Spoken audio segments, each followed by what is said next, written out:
You have cancer. Not exactly the conversation you want to be having with your doctor when you're changing jobs and just got back from vacation. Welcome to part 2 of our conversation with Melody Williams. If you missed part 1, I'll link it in the description box. Definitely give it a look. And we will see you on the other side. Thanks for joining us.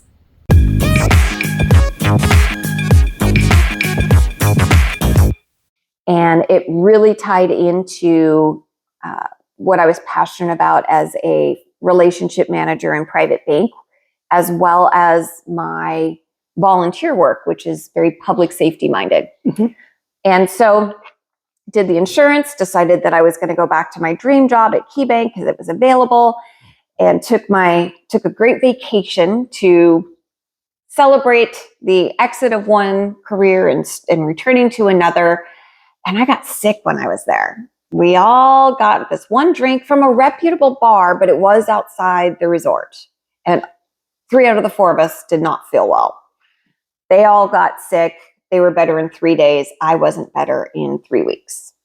So switched jobs, had new insurance. Good time to meet my new doctors and just kind of get some testing done. Mm-hmm.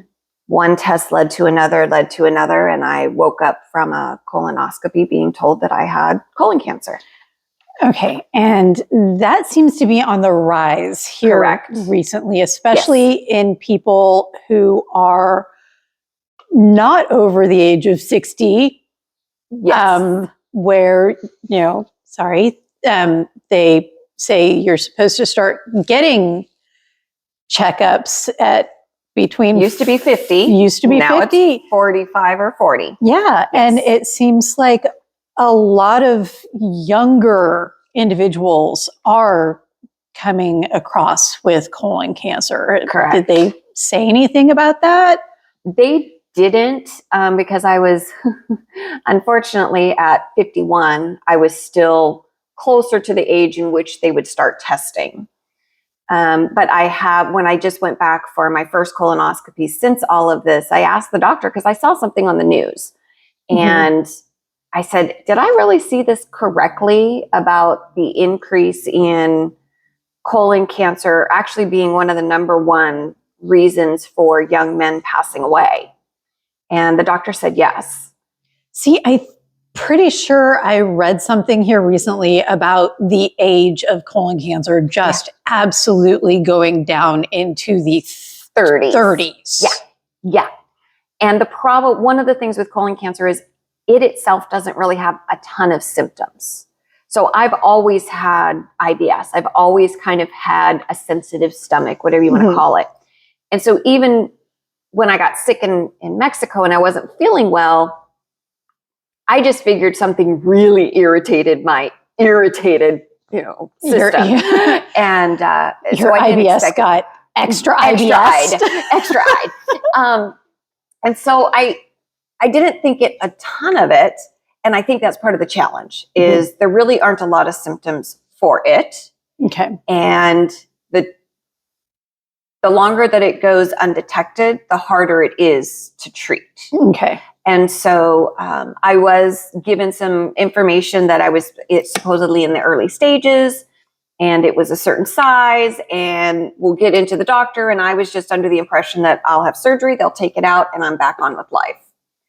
And unfortunately, once we did go in and have the surgery, it was bigger than they thought, and it wasn't the earliest stages. It was stage 3B, which I'd never heard about a B. Oh my goodness. So for those that don't know what the B is, it means it went into your lymph nodes. Okay, so you were almost metastasized. Yes. Okay. Slightly different attitude. Yeah, that takes you from one, okay, we're going to just cut it out, it'll be good, to, all right, well, now we've got a different game plan. We're talking chemo. And did you have radiation as well? Or nope, can't do radiation of where the location of it was. Okay, all right. So they did say chemo, which I've never been much of a fan of chemo. Well, I'm not sure that anybody really is. Yeah, that didn't sound quite right. They don't just sign up for it. No. I don't advise it. But I was early on in my life, we helped a very, very good friend fight her stage 4, given a time to live, breast cancer. And she found a facility that she went to that specialized in alternative health care. And so all of us girls that participated in her health and her recovery, she lived with me. We did fundraisers for her. I just always figured that's what I would do. And then you're in the situation. And every cancer is different. Yeah, and they don't really give you an option a lot of the times if they say, hey, you're about to be metastasized and we've really got to be a little more aggressive than a holistic approach. Yes, Western medicine doctors, and I was honest with my oncologist, and I really like my oncologist. She and I grew to have a much better relationship, but I probably was a little abrasive at the beginning. That's like, I don't like chemo and I really don't want to do this. So we did talk through, she was actually really good about it at the beginning, and she goes, tell me why. What makes you not want chemo? Well, let me just rattle off all the crap that I know about it. Let's talk about poisoning our system because we want to. Correct. And I realized now, a year later, I guess I didn't really understand all of what was happening. It truly, going through a diagnosis of any sort, you don't know what you don't know. Yeah. So you don't know all the right questions to ask. You don't know all the right ways to feel. All you know is you've been told the C word. And that is just shocking to begin with. The C word by itself is horrendous. My mother had non-Hodgkin's lymphoma. When she told me, I was on the phone, I was across the country and couldn't do anything, and I threw the phone across the room. That's how I dealt with it. So I can only imagine what getting the diagnosis, as personal as it is, how that would feel versus hearing it about somebody else. If it makes you feel any better, it's probably just as bad because both people are out of the control of being able to do anything about it. So did Chuck throw his phone across the room too? Actually, he did not. And Chuck, similar, unfortunately, sharing that with your family, his dad, his grandma, his grandpa, everybody in Chuck, my husband's family has passed away from cancer. But they're also that generation that they started smoking when they were 10. I think really hard to wrap my head around if I was like, what did I do? What did I do to deserve this? How could I have? Right. All of those times when we were younger that we laid out and used baby oil instead of sunscreen. All of those, then I would understand melanoma. Yeah, some of these things that you would like, oh, that's how I got it. Yeah. But the colon cancer, there isn't a black and white answer that says it. And in fact, the hardest thing that was within my circle of friends, which I'm blessed to have, was they're all kind of looking at each other going, we all have smoked, we all chew, we eat meat, we drink a lot, we have all of these really bad fast food habits, and she's the healthy one. And if it can happen to her, oh my gosh, what the heck can happen to us? Yeah. And so within my own circle, it really had an impact. And I'm Mama Mel in my circle. I have taken care of all of them. And so it was really tough for them to see, the caregiver in the circle get sick when they view me as I'm the healthy one. Okay. Did it push them to go get tested? Absolutely. Fantastic. I drove 2 of them to and from their appointments, and was really grateful that no one else has had any of this concern.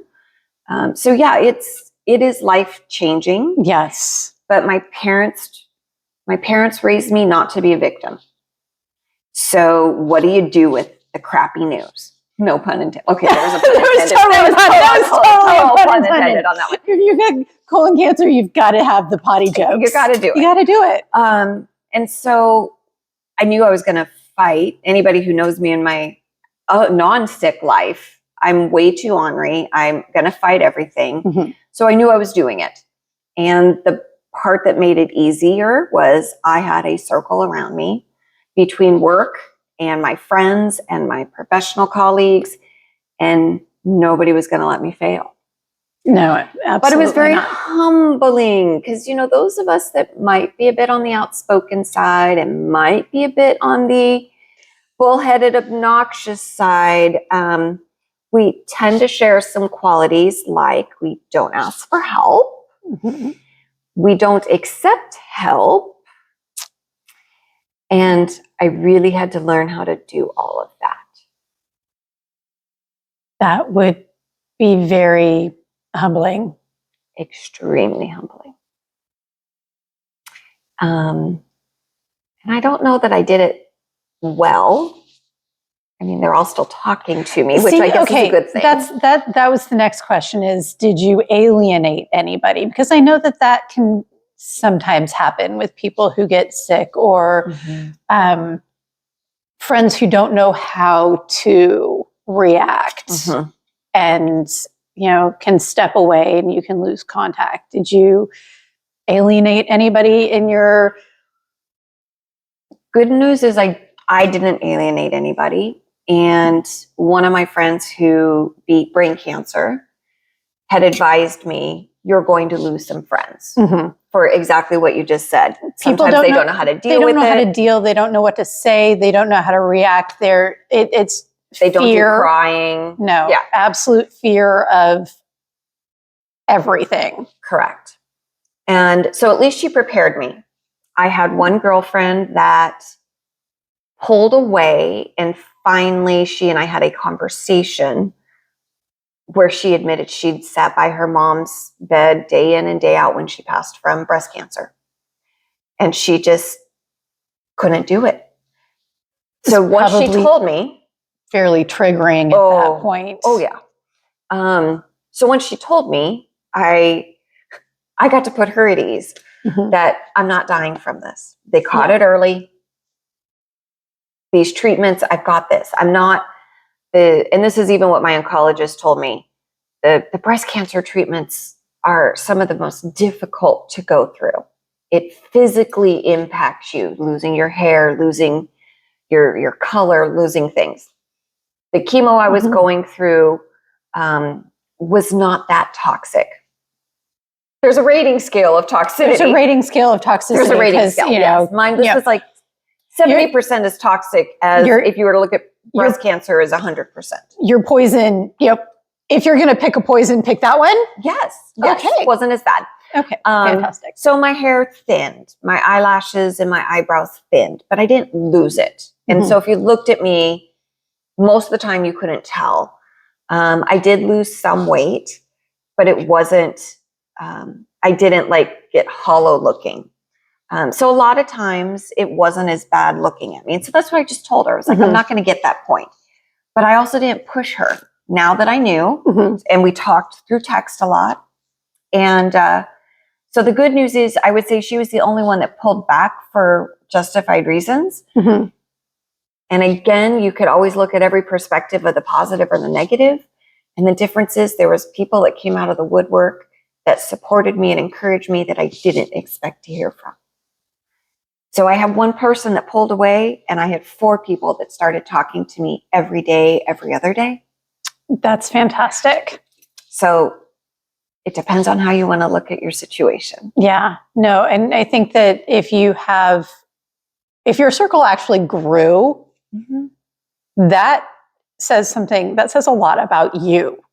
That thank you. You would, people would want to dive in with you. Yeah. Because that's what it is. It's, cancer's a slog and it's a fight. And to have people who want to put on their waders and dig in is knowing what was coming, or maybe even not knowing because things could go any way, but being prepared to fight that battle with you. That says a lot about who you are. Thank you. Still not really good at taking compliments. I might accept help, but I don't take compliments. But it's fine. And I would say that it gives me credibility of who I surround myself with, at least. And the best part is, some days I was getting 20 text messages. Other days I'd get 4 or 5. One of my BNI buddies was sending me prayers 3 times a day, morning, lunch, and dinner. Basically, every time he sat down to eat, he sent me a prayer. And then I had other friends that would send me a text every couple of days, and most of them were crude and totally inappropriate, because we know that laughing is as much healing as prayer sometimes. Absolutely. At least in my circle it is. And so absolutely. I had the whole gamut, and I acknowledged them. And the day that I rang my bell and realized that I was good and healthy, I still had a pile of prayers in my back pocket. And everybody I've encountered since then, pay it forward and pass it on to the next person, because not everybody's going to have a circle like me. Yeah, no, absolutely. And so I was really lucky. And the other thing that I will say that I feel was strengthening, I was very lucky to not have to work between cancer insurance, short-term disability insurance. This is not just because I was an insurance agent, but I'm going to put my plug in. We need to invest in ourselves. Absolutely. And there are ways to do that. And so I got to step away from my job, guilt-free, stress-free, worry-free, and take care of myself. And I do think that that was a huge part of it. I continue to think about, if I wouldn't have gone to Mexico, if I wouldn't have gotten sick that led me to get to the doctor, I don't know when it would have been found. I don't know what would have triggered it to be found. Or, and as a business owner, yeah, I don't know that I would have, I know I wouldn't have been able to walk, even though I had the insurance, I wouldn't have been able to walk away from my business the way that I was able to walk away from the bank. That would have been a lot more difficult to leave the insurance and your clients that were counting on you and my employees and your employees. Because that would have been a lot more difficult than walking right from the bank and saying, thanks, I'm so glad I, am here for 5 days. And now guess what? Right. Yeah.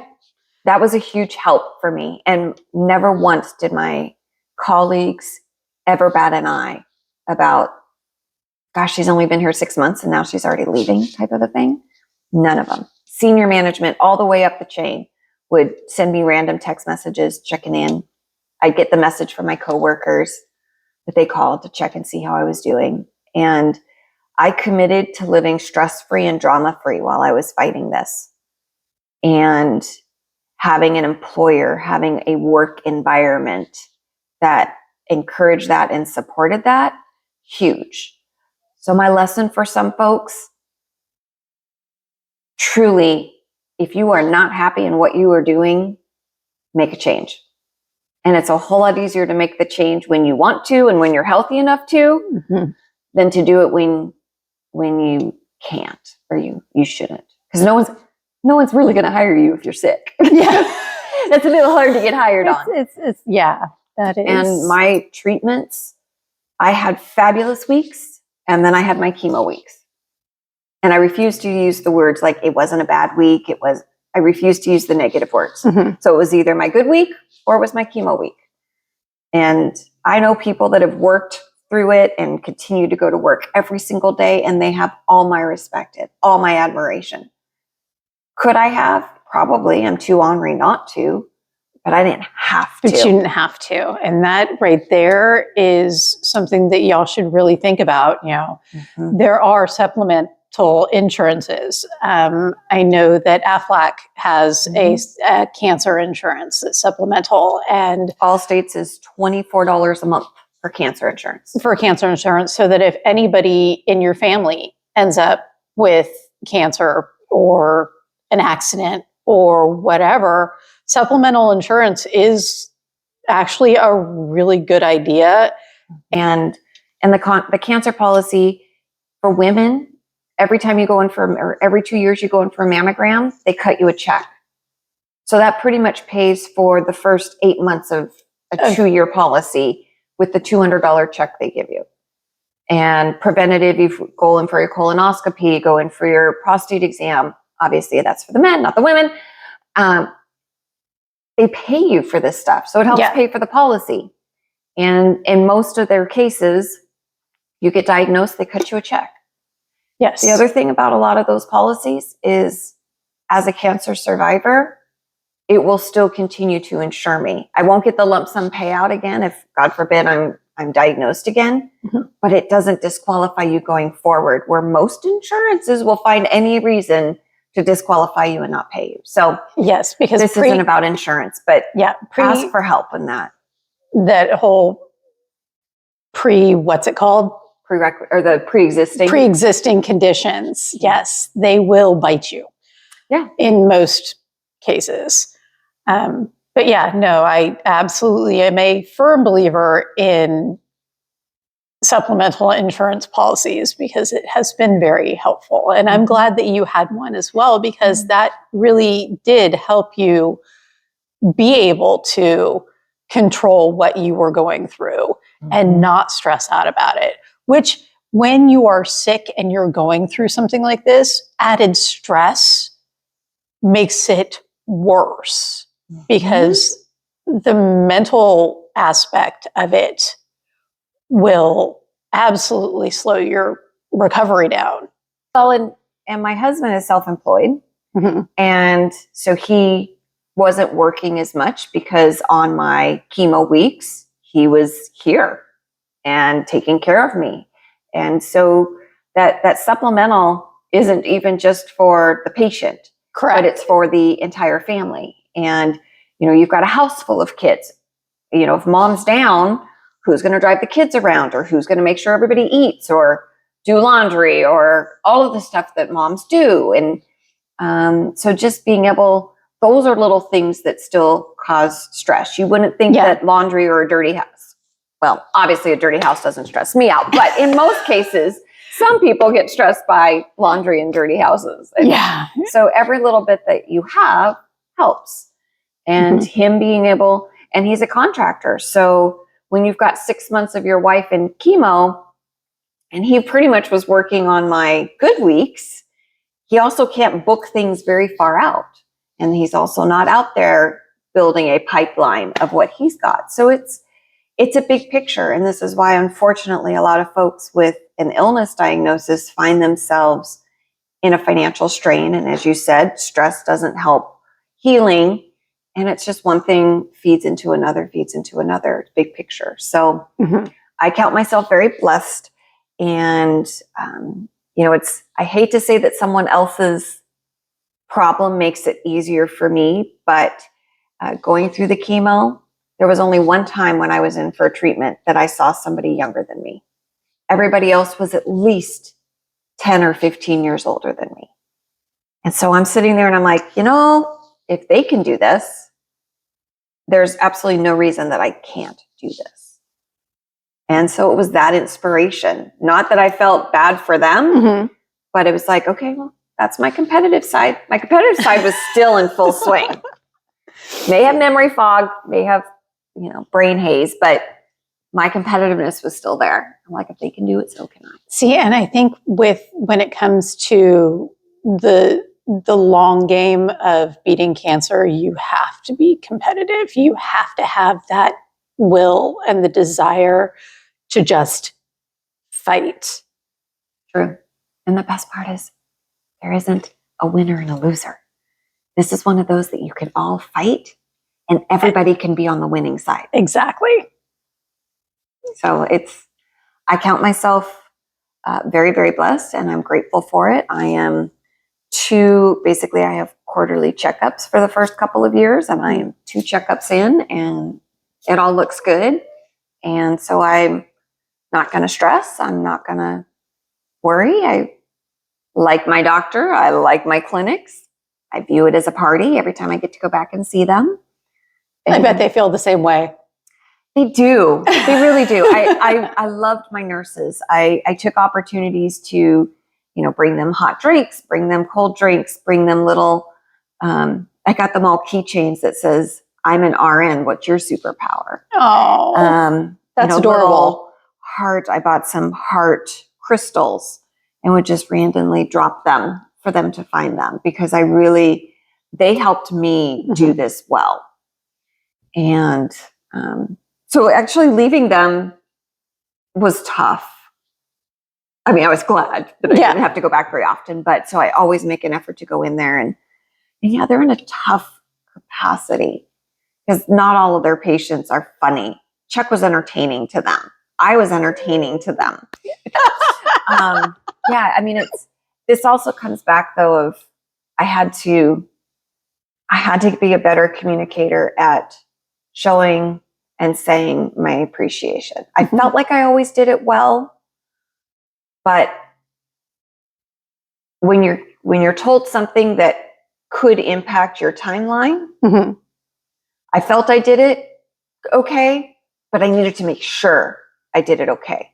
We're going to wrap this up. Okay. I want 3 questions that you think everybody should ask when it comes to somebody who has been in your situation. Being sick, you mean? Yes. What are 3 good questions that the people can ask, whether it's, is it, how are you doing? Or how can I help? What are good things for people who are dealing or who want to communicate?